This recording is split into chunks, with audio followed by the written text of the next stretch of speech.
Bapak Mama, saudara-saudari yang diberkati Tuhan, Shalom. Sekali lagi Shalom. Ada sukacita. Amin ya. Meskipun tadi pagi mungkin ketong bangun setengah mati ya, karena cuaca akhir-akhir ini sangatlah dingin begitu. Tapi kita bersyukur bahwa ketika kita masih diberikan kesempatan berkumpul di tempat ini untuk memuji dan memuliakan nama Tuhan, itu semua adalah kekuatan dari Tuhan. Oleh karena itu dalam rasa syukur ini kita balik samping kiri kanan, kita saling bersalaman dan katakan damai di hati. Damai di hati. Ya baik, terima kasih. Bapak Mama, saudara-saudari yang diberkati Tuhan, di minggu ketiga dalam perayaan bulan pendidikan, Majelis Sinode Gemit memberikan kita tema yang menuntun kita dalam kehidupan kita sehari-hari di minggu ini, yakni setia dan bertanggung jawab, kembangkan potensi. Setia dan bertanggung jawab, kembangkan potensi.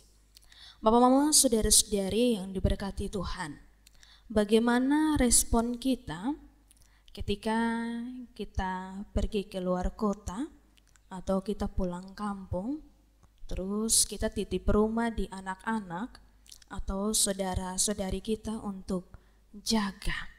Dan ketika kita pulang, kita lihat bahwa itu rumah sangatlah berantakan.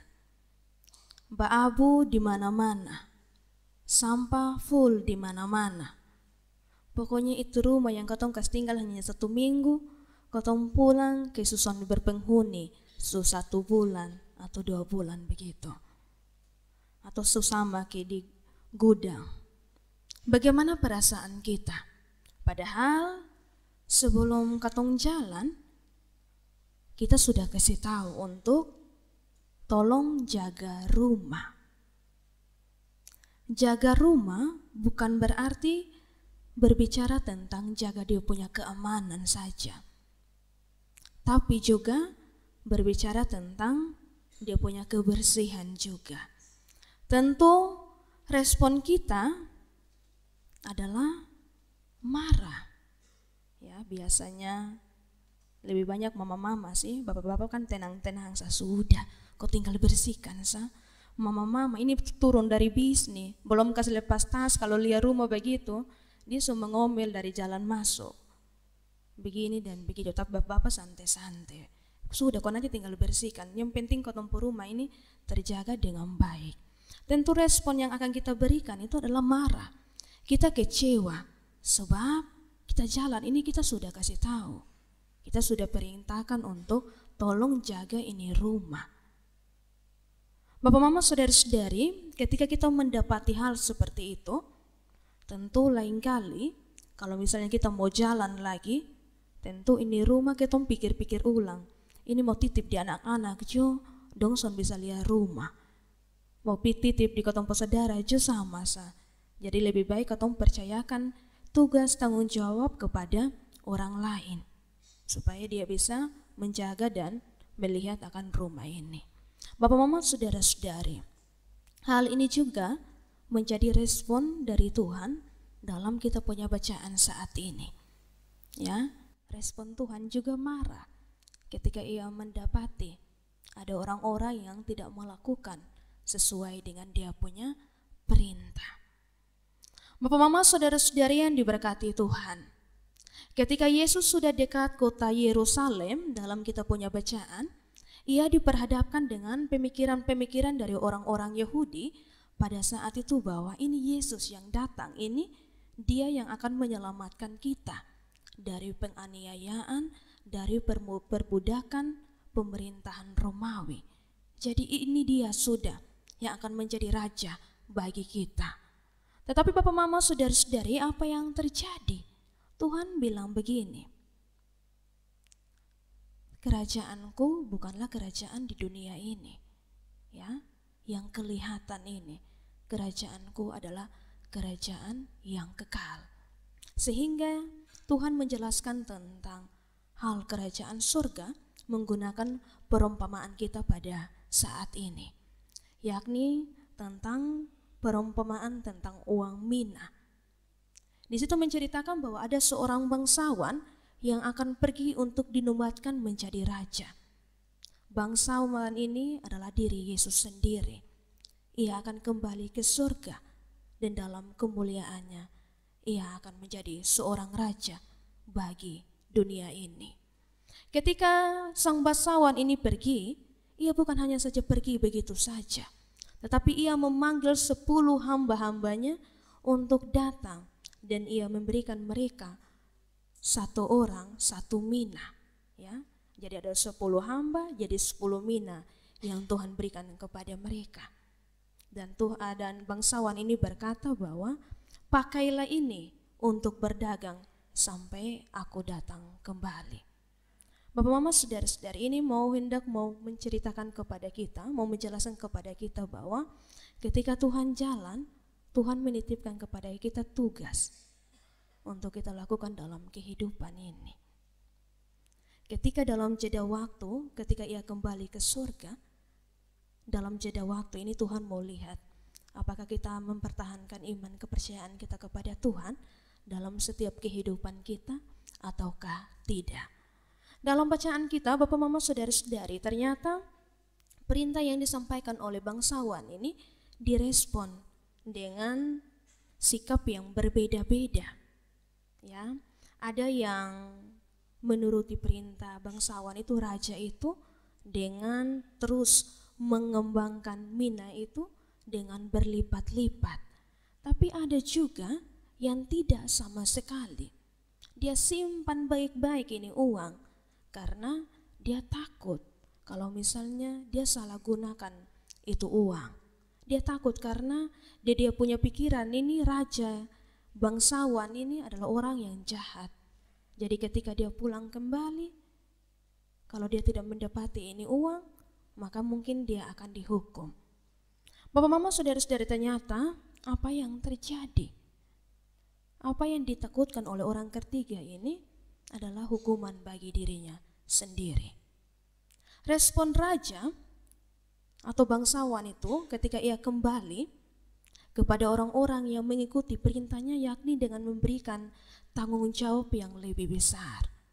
Ya, tadi kita baca pada firman Tuhan tadi, untuk orang yang pertama baru datang, dia pun 1 mina dilipatkan lagi jadi 10, terus 5, 1 jadi 5. Orang terakhir itu yang tidak dapat apa-apa atau tidak berbuat apa-apa.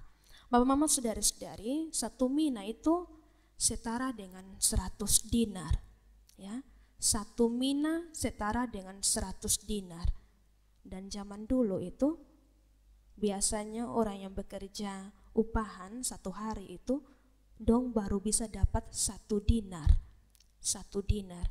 Jadi untuk bisa mendapatkan 1 mina atau 100 dinar, maka mereka harus bekerja selama 100 hari. Mereka harus bekerja selama 100 hari untuk bisa mendapatkan 1 mina atau 100 dinar. Jadi ini mata uang yang sangat besar yang bangsawan itu berikan kepada mereka untuk mereka pakai, mereka kembangkan usaha mereka. Tapi itu mereka tidak melakukannya. Orang ketiga ini tidak melakukan. Dan pada akhirnya apa yang terjadi? Di situ bangsawan itu menjadi marah. Ia kecewa. Ya, karena yang lain bisa kok, kenapa ini satu tidak bisa mengembangkan ini uang yang sama. Akhirnya dia mengambil kembali uang itu dan dia berikan kepada orang yang setia, bertanggung jawab untuk melakukan apa yang ia perintahkan. Dan pada akhirnya hukuman juga ia dapatkan. Ya, Tuhan itu tidak mentolerir kesalahan. Jadi Tuhan akan memberi penghukuman bagi orang-orang yang bersikap acuh tak acuh terhadap Tuhan. Bapak Mama Saudara-saudari yang diberkati Tuhan, perumpamaan ini berbicara tentang potensi, berbicara tentang talenta yang diberikan Tuhan bagi setiap kita. Setiap talenta yang kita miliki, hendaklah kita pakai itu. Hendaklah kita kembangkan itu untuk kemuliaan nama Tuhan. Jangan sampai Tuhan suka kasih talenta, potensi, hikmat, kepintaran yang banyak-banyak dalam ketumpung diri, tapi ketong malah simpan itu untuk ketumpung diri. Kadang kita seperti itu, ya. Semakin kita berpendidikan, semakin kita tahu segala-galanya. Ketika kita melihat orang lain tidak tahu, kita mulai untuk menghakimi mereka. Sebenarnya hikmat yang Tuhan kasih membuat kita menolong orang lain, tapi kadang kita memakai hanya untuk diri kita sendiri. Firman Tuhan hari ini menegur kita, barang siapa berlaku seperti itu, Tuhan tidak suka. Sebab apa? Hikmat itu datangnya dari Tuhan, kepintaran itu datangnya dari Tuhan. Semuanya untuk kemuliaan nama Tuhan. Oleh karena itu, bagi kita yang punya talenta, punya bakat, punya potensi dalam diri, mari kita pakai itu untuk kemuliaan nama Tuhan. Banyak sekali kita sebagai anak-anak muda, kita ini punya suara yang bagus-bagus, atau kita punya talenta bermain musik, atau mengoperasikan komputer dan seterusnya. Tapi ketika diminta untuk ada dalam pelayanan Tuhan, kau mulai bilang begini, beta sonde bisa, beta sonde mampu, tapi di luar sana dia bisa. Tentu Bapak Mama saudara-saudari, bakat yang Tuhan beri, mari kita beri untuk kemuliaan nama Tuhan. Jangan kita pakai banyak alasan untuk tidak melayani Tuhan. Kadang ada juga yang untuk kita punya pemain-pemain musik, kadang menaruh tarif ketika orang meminta untuk ada dalam satu pelayanan atau meminta untuk menolong mereka mengiringi ibadah. Tentu hal-hal seperti itu tidak perlu untuk dilakukan, sebab kita sementara mengembangkan apa yang menjadi pemberian Tuhan. Berilah dirimu, maka Tuhan juga akan memberikan berkatnya berlimpah-limpah untuk kita. Oleh karena itu, Bapak Mama saudara-saudari, ada juga bilang begini, saya tidak ada talenta, saya tidak bisa menyanyi, saya menyanyi kiri-kiri pumpi, kanan-kanan pumpi, orang antar saya datang di tengah juga sama, mungkin orang justru pemalas. Tapi Tuhan bilang begini, mungkin talenta yang lain, coba asah itu, coba kembangkan itu. Kita belajar dari bagian firman Tuhan. Ketika bangsawan itu hendak pergi, dia menitipkan uang, pakai itu untuk kembangkan. Dan dalam kita punya diri itu sudah ada potensi itu, Bapak Mama.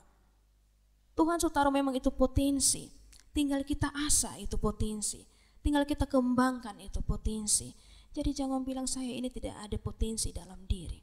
Kita semua ada potensi itu, tinggal kita sendiri yang mau mengembangkan diri atau tidak.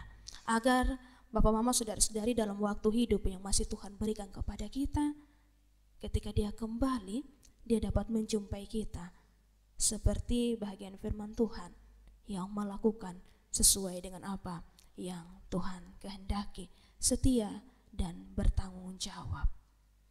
Oleh karena itu Bapak Mama saudara-saudari yang diberkati Tuhan, dalam perayaan bulan pendidikan kita terus diingatkan untuk mengembangkan potensi dalam diri. Bagi kita yang sudah ada dalam dunia pendidikan, yang sementara menempuh pendidikan, mari gunakan talenta, potensi dalam diri kita dengan baik. Fokus untuk menyelesaikan pendidikan, bertanggung jawab untuk kesempatan menempuh pendidikan yang orang tua sukasi. Karena tidak semua orang diberikan kesempatan untuk menikmati dunia pendidikan, dan tidak semua orang diberikan kesempatan untuk mengasah talenta dan bakat yang mereka miliki. Karena apa? Karena kehidupan orang tua yang tidak memungkinkan mereka untuk mendapatinya. Oleh karena itu, ketika kita masih diberikan kesempatan, mari kita bersyukur untuk setiap kesempatan yang kita miliki dan jalanilah dengan setia dan penuh tanggung jawab. Bagi kita yang sudah bekerja, mari memberi diri, mengasah potensi di tempat di mana kita bekerja. Bekerjalah dengan setia, serta bertanggung jawab, agar dengan demikian melalui kita nama Tuhan terus dipuji dan dipermuliakan. Bagi kita sebagai orang tua, kita ini adalah pilar utama pendidikan, ya. Orang tua ini adalah pilar utama pendidikan anak. Maka mari berikan teladan, contoh yang baik, agar anak-anak dapat meniru, meneladani sikap yang baik itu, serta berdiri untuk menolong anak-anak, untuk mengasah akan talenta dan juga potensi yang ada dalam diri mereka. Orang tua harus jadi contoh, ya. Jangan harap di sekolah suka seajar, nah pulang rumah nah sudah, kok di sekolah sudah nah. Ya, kadang kita sebagai orang tua salah memahami pendidikan itu. Kita mengira bahwa di sekolah baru anak-anak belajar. Jadi di rumah nah sudah, biar kau dong bermain HP ko, pokoknya dong bermain dong permainan ko. Intinya nanti di sekolah baru dia belajar. Terus nanti misalnya ketompo anak ini sonde tahu berdoa. Dia mau doa makan, saya son tahu kau mulai untuk pi kasih salah guru sekolah minggu. Kok kenapa kau bepu anak sonde tahu berdoa?